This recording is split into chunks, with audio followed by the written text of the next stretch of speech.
Yeah. Well, so I'd say I have the same feeling. It's a very honest feeling, which is Jesus would walk into some of our gatherings and be like, hey, enough's enough already. Go help some people that are needy. And I think there's two sides to that. And there's a story in Scripture that kind of elicits the tension there. Jesus taught multitudes. There's times when he brought people together for the time of teaching, being together. So there's times when Jesus did teaching ministries rather than just what we would call benevolence or love-based ministries. Okay, Jesus also walked out and gave to the poor and found needy people along the way and did all he could to help them. His disciples began to learn that Jesus was very concerned with us authentically living out justice, okay, and the poor.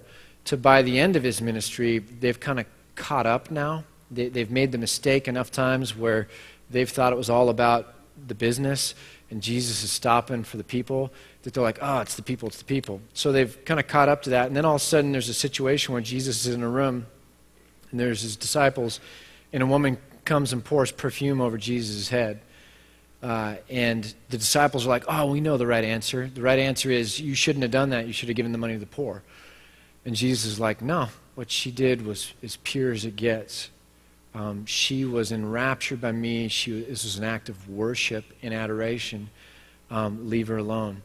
And so you end up finding that there's a tension between the two. And Jesus didn't stop people from going to the temple to worship God. He was mad when it got turned too much into a business and people were, in the court of the Gentiles, meaning keeping the Gentiles far from God. And not only were they doing that, but it's kind of like a corrupt racket and money-making business. So he dealt with this, but he didn't say stop coming to the temple. In fact, he was sitting at the temple one day and this woman comes in and puts her last coin in the offering to support the priests who do the temple.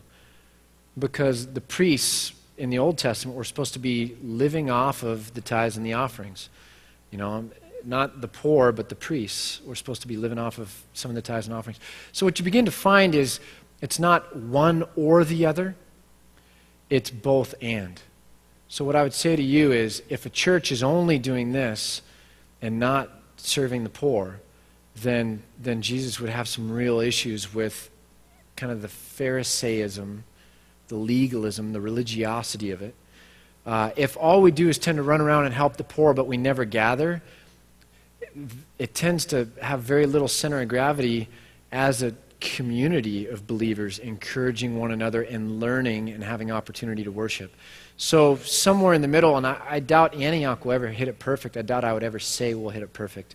But somewhere in the middle, there's a both and that's needed where we really authentically give to the community and where we authentically also learn, gather, worship, and encourage one another to continue on with the messiness of life and trusting God. So holding these in tension is, I think, where we should be. If we get too much on the extreme of either of them, we're going to miss something vital to the life of the church. So.